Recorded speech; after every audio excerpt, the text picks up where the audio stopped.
Buenas tardes.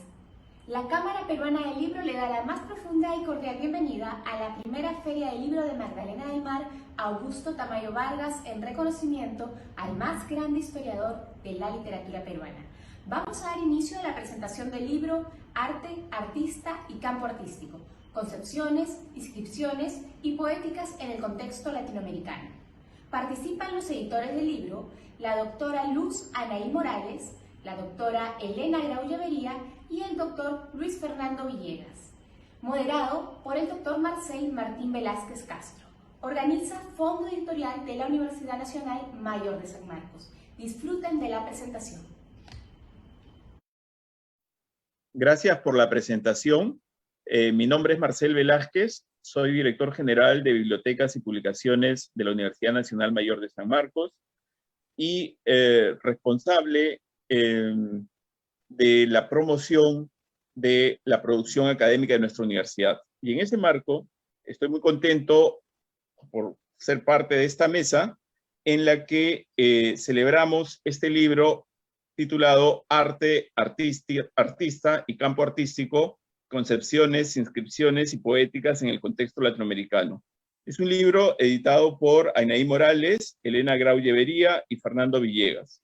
Es un libro que además es el resultado de seminarios internacionales que se realizaron en la Universidad de San Marcos y que permiten al lector conocer a fondo las dinámicas de las figuraciones del arte y del artista desde la literatura, desde la historia del arte y desde la perspectiva de género en América Latina, en un periodo crucial que está asociado al horizonte cultural del modernismo.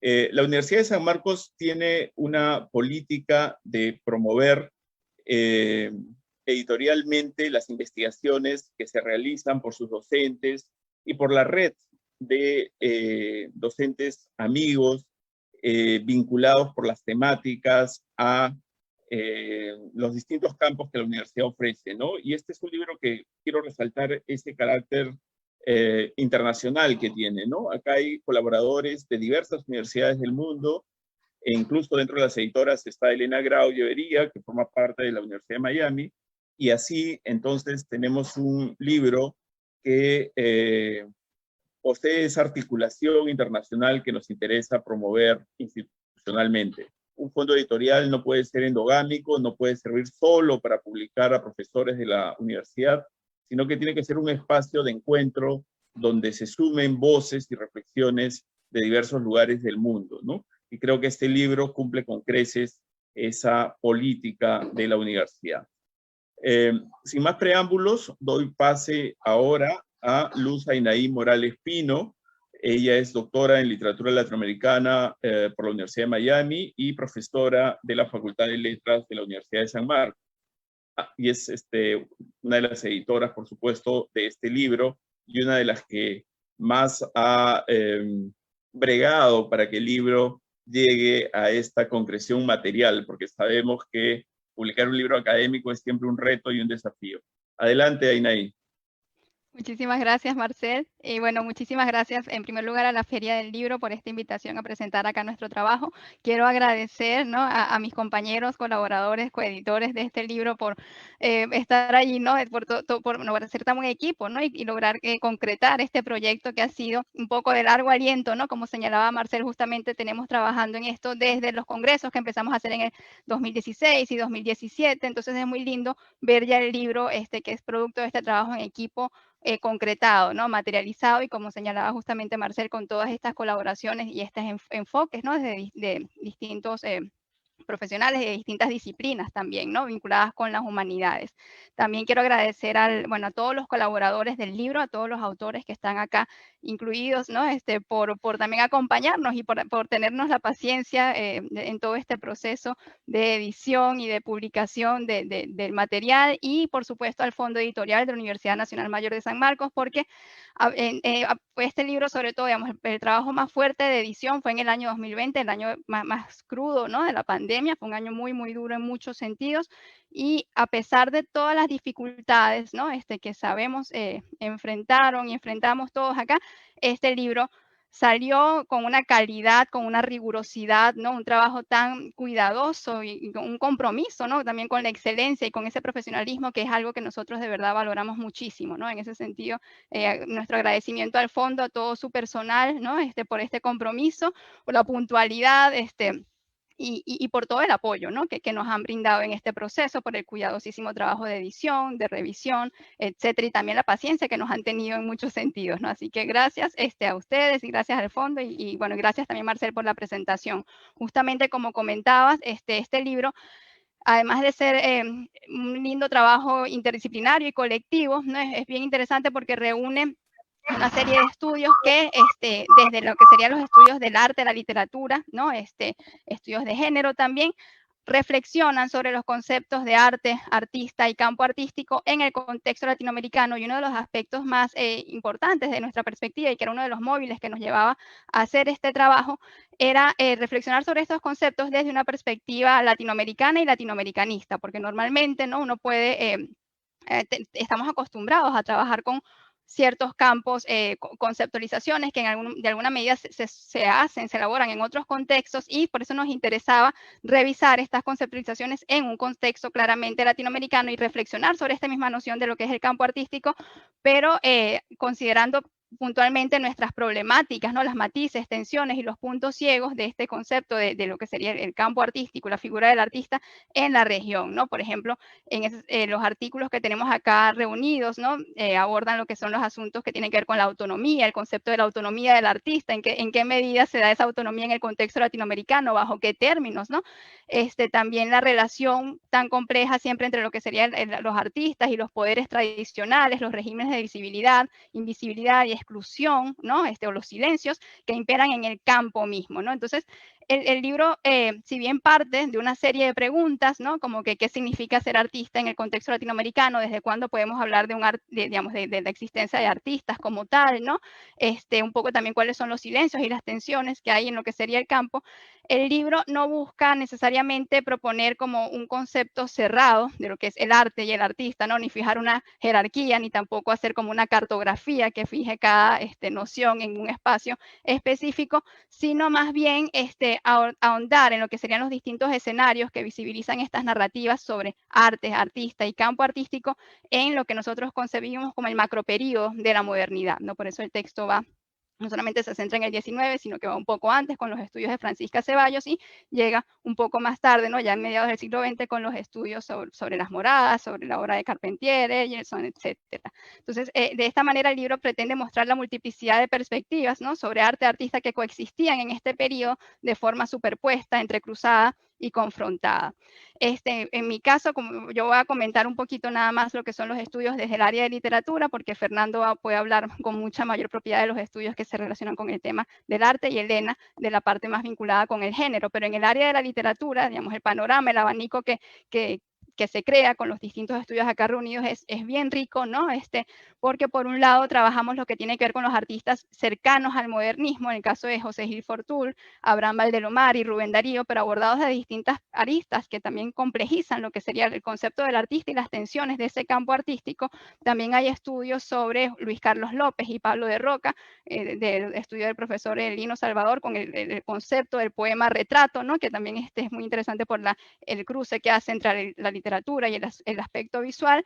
Y como señalaba también el trabajo sobre Alejo Carpentier, sobre la revista Las Moradas, sobre Jorge Eduardo Eyerson, y hay también una serie de artículos como el de Raúl Varillas Estrada y el mismo profesor Marcel Velázquez sobre Jorge Miota, Yerovi y Valdelomar, que más bien dan cuenta, ¿no? De otra faceta bien importante de lo que es el campo artístico del periodo, que tiene que ver con esa tensión, digamos, el mismo proceso de profesionalización del escritor y las tensiones que surgen a raíz de ello con lo que sería el trabajo profesional y la vocación artística. Entonces, las tensiones que atraviesan lo que es el trabajo artístico de estos escritores, que por un lado tienen que supeditarse una dinámica de mercado y de producción, pero que al mismo tiempo están como creando estas formas de resistencia para continuar preservando lo que sería el quehacer artístico, ¿no? Entonces, eso es un poco el panorama que se crea en el texto desde lo que serían los estudios literarios, ¿no? Y es interesante porque pone en circulación una serie de voces más y menos canónicas, ¿no? Que entran acá en este diálogo y que justamente contribuyen a lo que nos proponemos, que es abrir la perspectiva y complejizar la perspectiva sobre estos conceptos de arte, artista y campo en nuestro contexto. Bueno, muchísimas gracias. No sé si Fernando quieres comentar ahora de la parte de arte.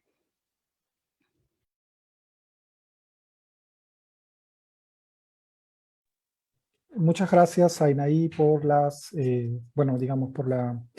por el pase, ¿no es cierto?, a poder presentar el libro.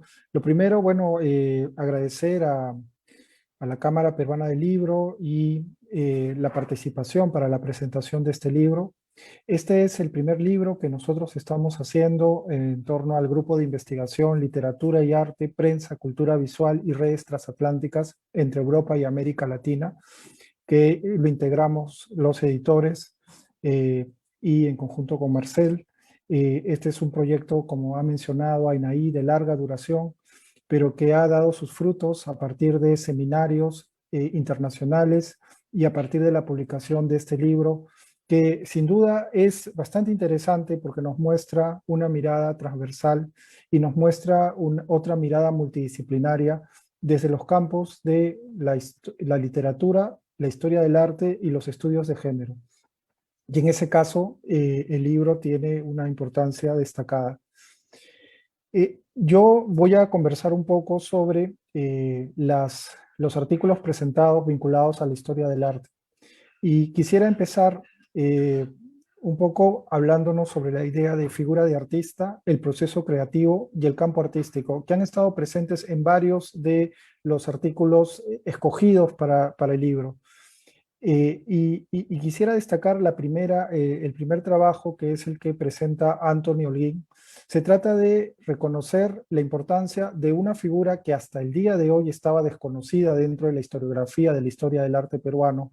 Se trata de la limeña Francisco Ceballos y Rivera, primera pintora peruana mujer incorporada a la Academia de Bellas Artes de San Fernando el 16 de junio de 1771. Este estudio inédito representa el rescate de la mujer artista en el arte virreinal. Hay pocos estudios sobre las pintoras mujeres en el arte virreinal, ya que establece la importancia de seguir investigando sobre la vida y la obra de las mujeres pintoras nacionales.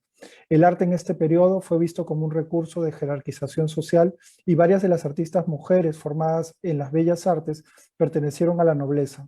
Esto nos llama la atención cuando entendemos que sectores pertenecientes a las castas se desarrollaron en los sistemas de gremios y realizaron obras en monasterios e iglesias.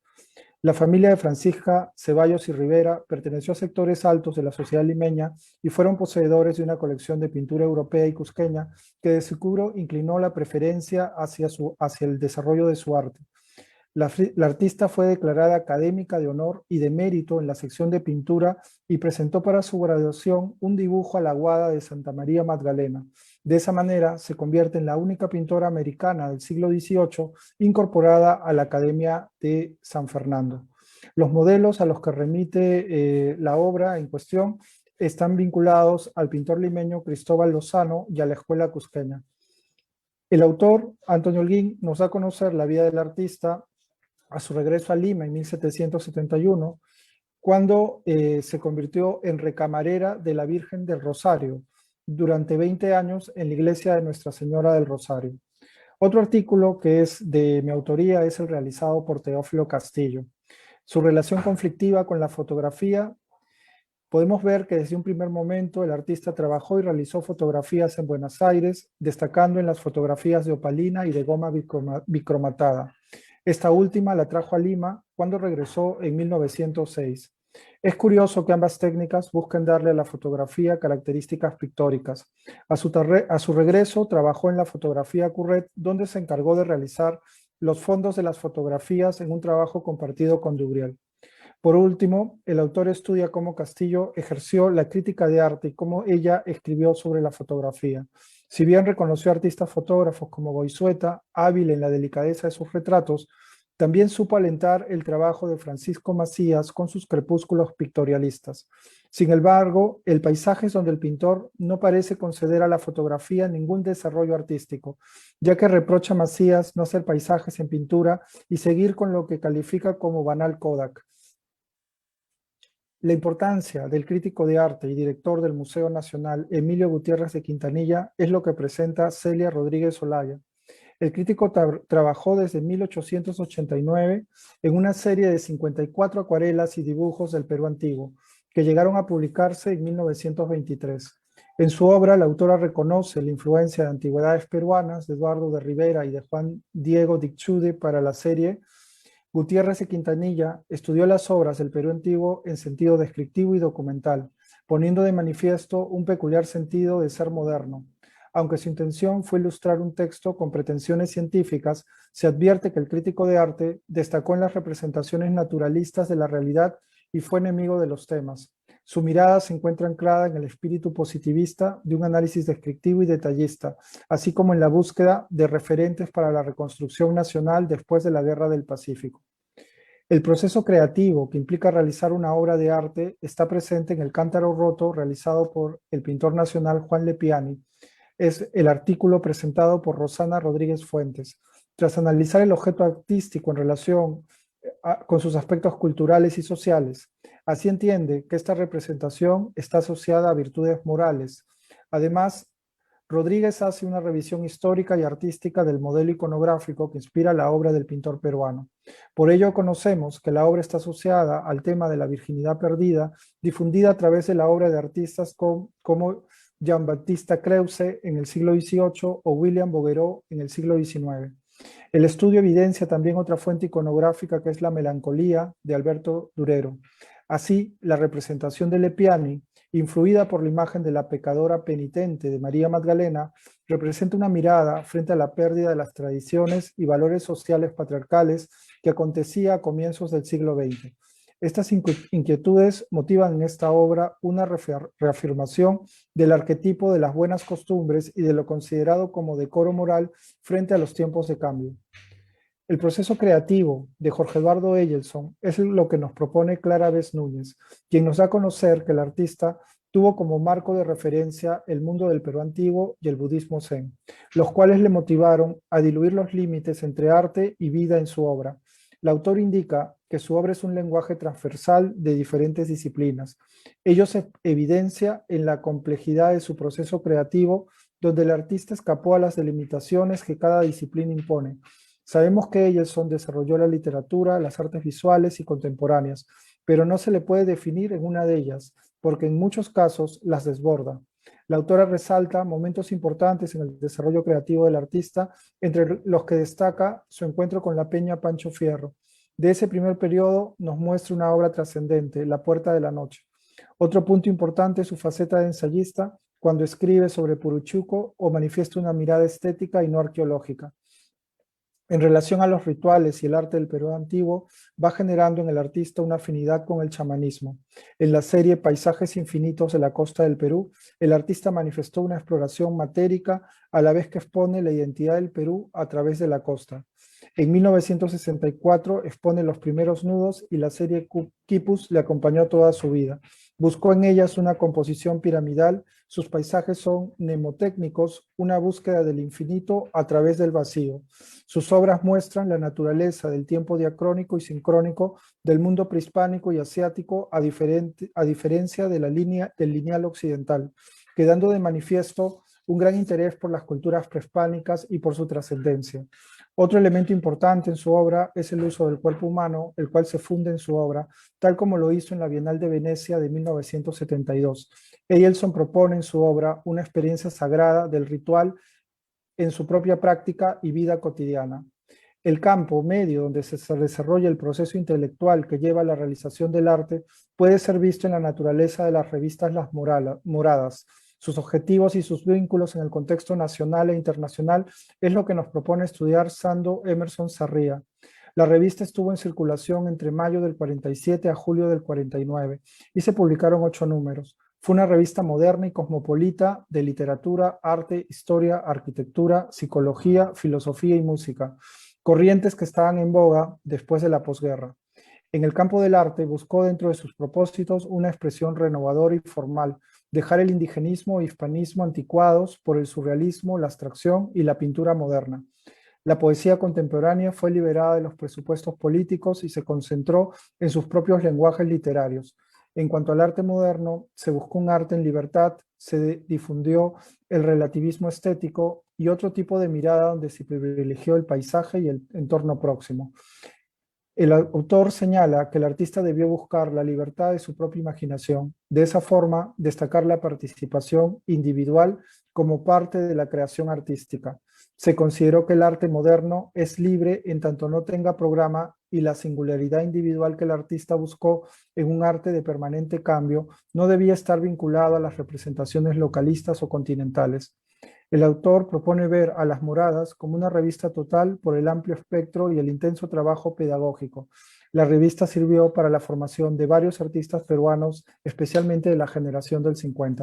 Bueno, por todo lo expuesto, ¿no es cierto?, desde la mirada del artista, desde el proceso creativo mismo que lo encabeza Teófilo Castillo, Jorge Eduardo Eyelson, desde el acercamiento hacia el Perú antiguo, visto a través de estas acuarelas también de calidad inédita, pues es la primera vez que se están presentando en un libro, y a través del estudio del proceso creativo visto a través de una revista intelectual como Las Moradas, podemos decir de que es un aporte significativo para la historia del arte peruano. Gracias. Y le doy el paso a Elena para que pueda hablarnos un poco más sobre el libro. Adelante, Elena. Muchísimas gracias, Fernando. Yo lo que voy a hacer es un enlace y también quiero agradecer, antes de empezar mi presentación sobre género, quiero agradecer a Inaí, a Fernando y a Marcel esa generosidad con lo que han preparado siempre, con esa gran generosidad que han preparado siempre los encuentros internacionales. Al menos por mi parte, yo he crecido mucho. He visto otras maneras de trabajar, otras maneras de hacer, pero sobre todo esa gran pasión, esa gran generosidad de este grupo de tres que es de encomiar. La verdad, muchísimas gracias porque eso se llama vocación y pasión y de eso nos hace falta mucho, ¿verdad? Gracias. Y bueno, quiero hacer mi presentación sobre los estudios de género y ahora voy a revisar un poquito basada en la presentación de Aina y en la presentación de Fernando, porque tanto si lo tomamos, si realmente combinamos como hemos querido hacer Ainaí, Fernando y yo, el texto de una forma realmente interdisciplinaria, ¿verdad? Lo que es interesante desde el punto de estudios de género es como si se toma el libro en conjunto, nos abre silencios. No es que específicamente ninguno de los colaboradores, ¿verdad?, hayamos buscado abrir silencios, pero sí hay un punto en común en todos los textos, es de alguna manera dar voz a lo que no había tenido voz específica, ya sea en poética o en concepto de artista. Ese es un punto muy importante de este proyecto. Y el segundo punto importante, aparte de lo que han mencionado Ainaí y Fernando, y también a la introducción de Marcel, que le ha dado ese marco de vuelo hacia el futuro, ¿verdad? Es cómo todos los textos, una vez hecho el libro, se pueden leer en claves de género. Y no importa que sea una organización cronológica como la que decidimos, es una organización cronológica, pero lo que sí marca el texto, ¿verdad?, es cómo el concepto y las poéticas de artista tienen que ver con clase, como Fernando señalaba en su introducción, ¿verdad? O Ainaí señalaba con el caso de Miota, pero sobre todo tienen que ver con género. Y esas tensiones de género y esas elaboraciones de género, nuestro libro es extraordinario porque tiene un recorrido de poéticas y muestra cómo en ese recorrido de poéticas, ¿verdad?, las variantes de género, ya sean variantes de masculinidad o en variantes de feminidad, es esa multiplicidad que hemos querido latinoamericana, desde Latinoamérica, que hemos querido también representar con no solo el título, sino esa imagen, ¿no?, de esa Latinoamérica, sin comparación. Eso es lo que me gusta. O sea, una de las cosas que estoy tan y tan orgullosa del texto en sí, en su conjunto, es que en estos textos ninguno de los colaboradores, ninguno de los articulistas hace un proyecto comparativo, trabaja desde Latinoamérica. En este sentido, un artículo que es importante sobre las masculinidades y cómo el arte dialoga y genera mundos es precisamente el de Marcel, del doctor Marcel Velázquez, porque allí nos damos cuenta en ese texto, ¿verdad? También con el de, pero bueno, en ese texto nos damos cuenta cómo el concepto de artista permea y es apropiado por un grupo determinado, amplio, de la sociedad y tiene una continuidad en tiempo y en espacio, no solo en Perú, en toda Latinoamérica.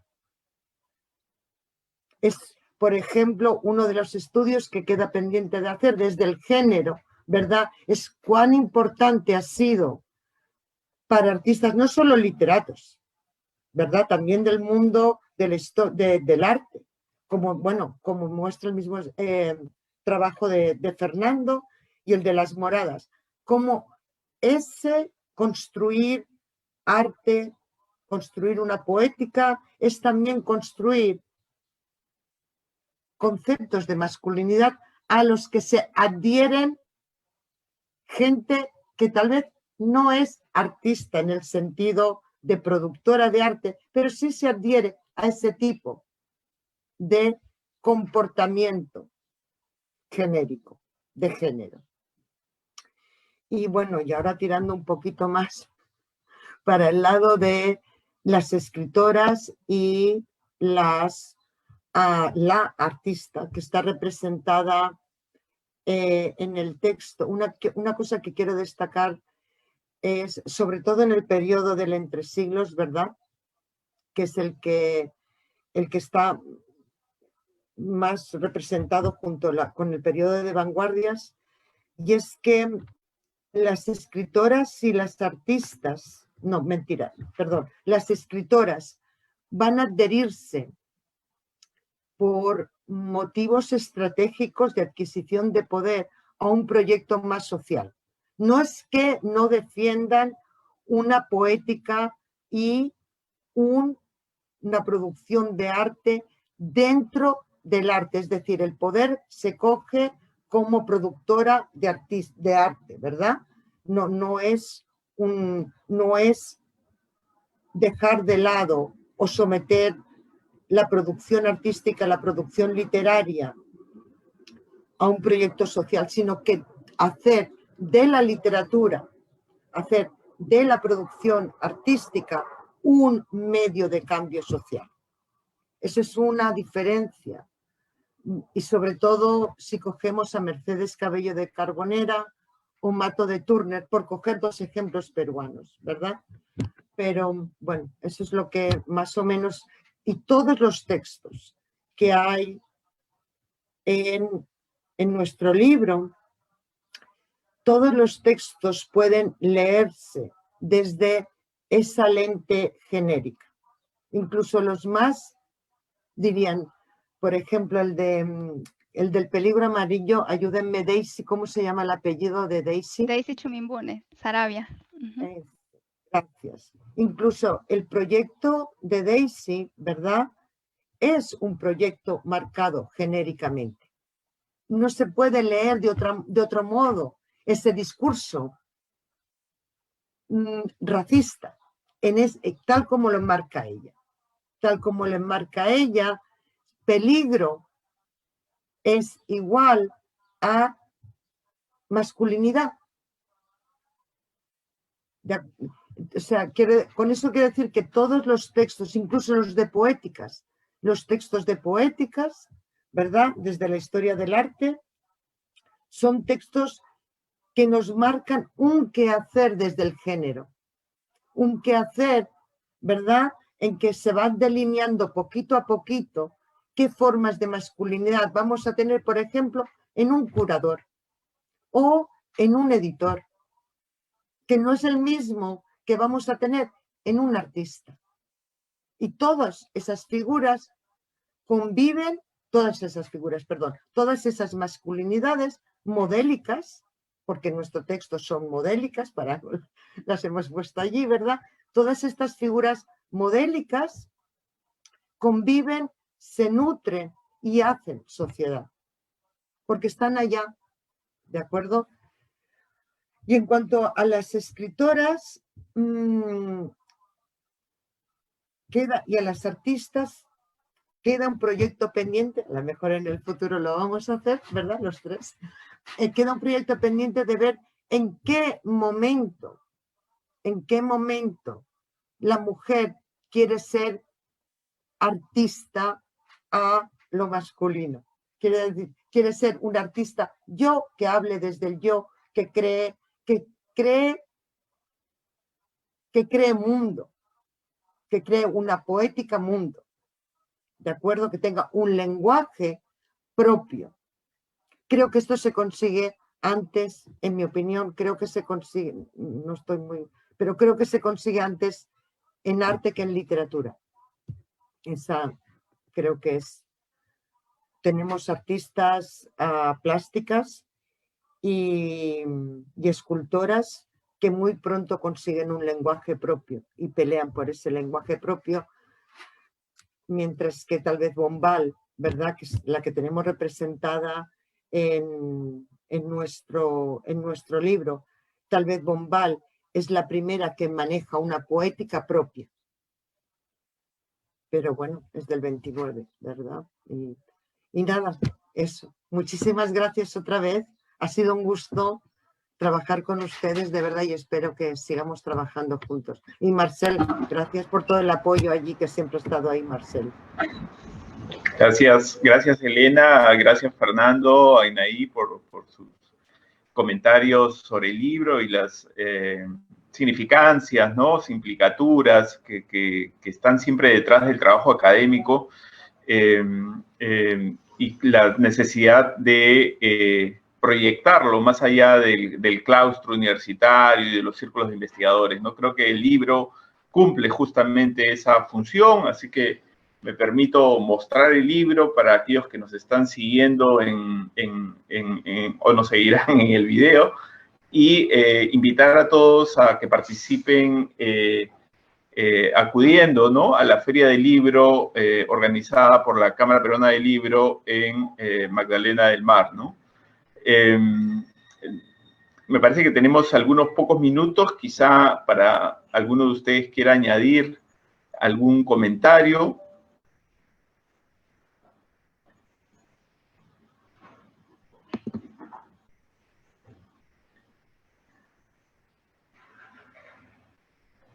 Bueno, yo, en el sentido de la amplitud y a quién le interesaría leer esta edición de artículos, creo que tiene un poquito para todo el mundo, ¿verdad?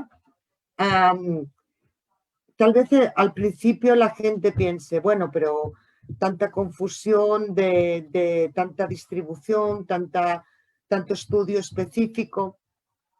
Miren, nosotros nos los hemos leído varias veces para organizarlo. Se lee bien, de verdad, que se lee bien. Y los textos están muy bien escritos.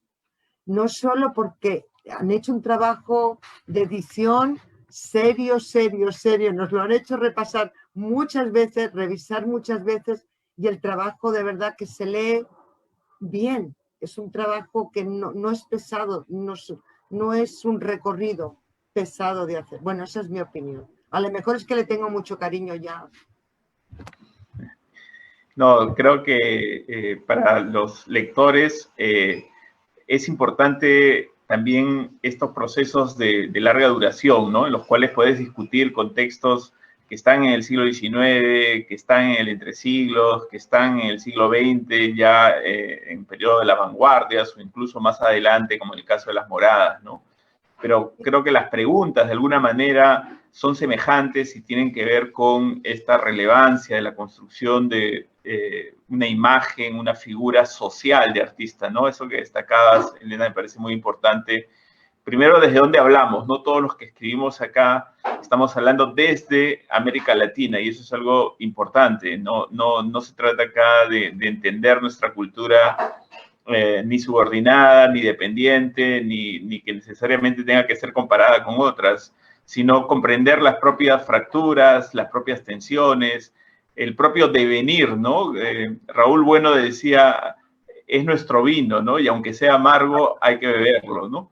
Y creo que eso ha estado en la mayoría, en todos los textos y el lector lo va a sentir así, lo va a disfrutar. No sé, Anaí, si querías añadir algo. Sí, muchísimas gracias. Bueno, gracias a Marcel, Fernando, Elena por sus palabras y por las excelentes presentaciones. Yo justamente apuntaba a eso, ¿no? O sea, yo creo que, por ejemplo, para los que trabajamos nuestra literatura latinoamericana y sobre todo siglo XIX, hay como un aparato de conceptos así como tan rigurosamente establecidos, digamos, con los que estamos acostumbrados a trabajar, ¿no? Que creo que uno de los aportes importantes de este libro es que nos permite un poco problematizarlos, ¿no? A partir de casos concretos. En ese sentido es una visión de Latinoamérica, pero desde mi perspectiva, que no apunta a una narrativa generalista ni generalizadora de la región, sino que más bien va mostrando estas especificidades y va mostrando la tensionalidad y la complejidad, ¿no? En cada uno de estos contextos, en cada uno de estos casos, ¿no? Y de esa manera apunta a una comprensión mucho más rica, más densa en el sentido de varias capas digamos, de significación de lo que es la producción artística intelectual de la región y también nos lleva a problematizar ciertos conceptos, ciertas teorías que a veces simplemente se incorporan, ¿no? El mismo concepto del campo artístico, el concepto del intelectual. Un poco lo que hacemos en el libro es sacudir un poquito esos conceptos a partir del trabajo con casos específicos de sujetos creadores y de artistas también. Por ejemplo, qué pasa con estas categorías, como lo que señalaba Elena, ¿no? Pero también con la categoría del intelectual, qué hacemos con el concepto del letrado cuando estamos abordando la producción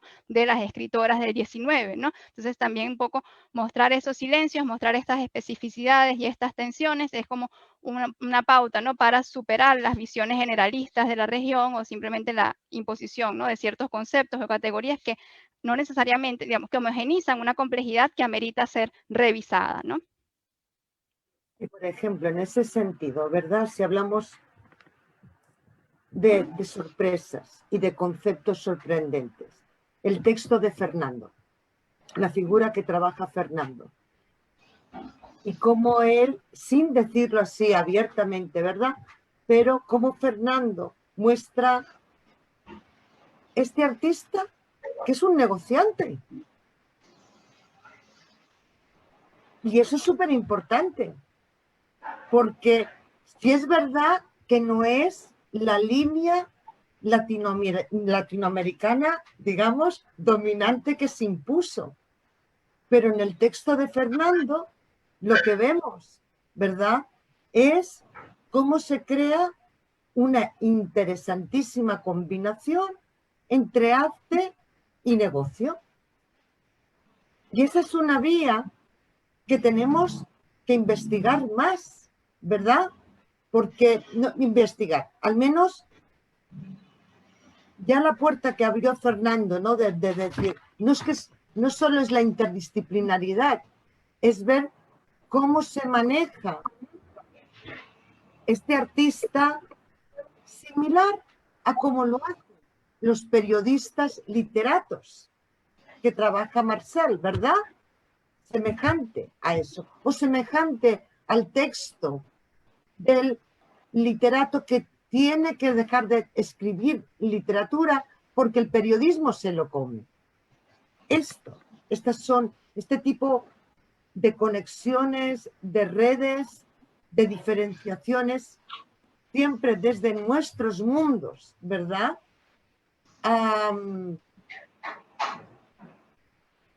Proyectan esta lectura que también espero, ¿verdad?, que la gente al leer estos textos tenga la posibilidad de que se le ocurran nuevas maneras de abrir puertas, nuevas maneras de ir ampliando esos mundos artísticos, ya sean en estudios de tipo histórico-cultural o de textuales, ¿verdad? Claro que sí. Porque hacen falta. Claro que sí, ¿no? Una teoría y una práctica artísticas que se entrelazan, se enriquecen. Fernando, adelante. Sí, bueno, gracias Elena por los comentarios. En realidad, en todos, ¿no es cierto? Estamos abriendo ciertas posibilidades de investigación y nuevos caminos que espero los nuevos investigadores puedan retomar. Y sin duda agregaría a lo bien escrito que está el texto por la cuidadosa y rigurosa editorial de San Marcos, que siempre nos estaban mirando los artículos, agregaría el tema de la rigurosidad en la investigación, ¿no es cierto? Hay artículos muy bien documentados, con búsqueda de archivos, y que dan cuenta de temas, por ejemplo, el de Celia Rodríguez, ¿no?, que enmarca a Emilio Gutiérrez de Quintanilla, director del Museo Nacional, peleado con Julio Cetello, como siempre lo recordamos, pero sin embargo revalorando el Perú antiguo a través de las acuarelas que para el siglo XIX son completamente inéditas. Entonces es como desmarcar a alguien que de repente lo tendríamos bajo una mirada más hispanista y ponerlo desde el otro campo, ¿no es cierto? Y en ese sentido creo que lo que menciona Aynaí también es la idea, ¿no es cierto?, de encontrar en nuestras especificidades, en nuestras propias particularidades, el mirar latinoamericano, ¿no es cierto? Y ese mirar latinoamericano que también encaja en lo que dijo Elena sobre Teófilo Castillo, porque Teófilo Castillo fue un artista crítico de arte que apeló hacia la idea de una identidad nacional, pero al mismo tiempo entendió que había un campo que era el comercio artístico donde la fotografía ingresó. Y en ese sentido, tuvo que vivir a partir de, digamos, de su condición humana, ¿no es cierto? Pues los artistas también tienen que vivir, ¿no es cierto?, digamos, de su trabajo, y muchas veces en lugares como el Perú, donde la institucionalidad artística, recuerden que tuvimos una escuela de bellas artes desde 1919, o sea que antes no la tuvimos, entonces nuestros artistas tuvieron que vivir, y en este caso Castillo tiene esa relación ambigua con la fotografía, pero sin embargo, muchos de sus primeros planos, sus panorámicas, le deben mucho a la fotografía para su proceso creativo, ¿no? Entonces eso es interesante, ¿no? Y sin duda creo que lo importante, ¿no es cierto?, es invitarlos a todos los lectores a ahondar más en los artículos, ¿no es cierto?, y encontrar estas posibles miradas que desde Latinoamérica tuvieron nuestros artistas cuando pensaron en qué ser artista, qué es campo artístico. Eso sería lo importante. Gracias. Gracias, Fernando. En nombre del Fondo Editorial de San Marcos, quiero agradecer a los 3 editores del libro y a todos aquellos que verán este video, e invitarlos nuevamente, ¿no?, a buscar el libro en la librería, en su librería preferida, o en la feria del libro que organiza la Cámara Peruana del Libro en estas fechas, ¿no? Entonces, agradecemos a todos por su participación y nos veremos en alguna otra ocasión académica, espero que ya presencialmente y que sea pronto.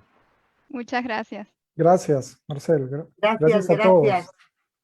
Que sea pronto, que nos veamos pronto.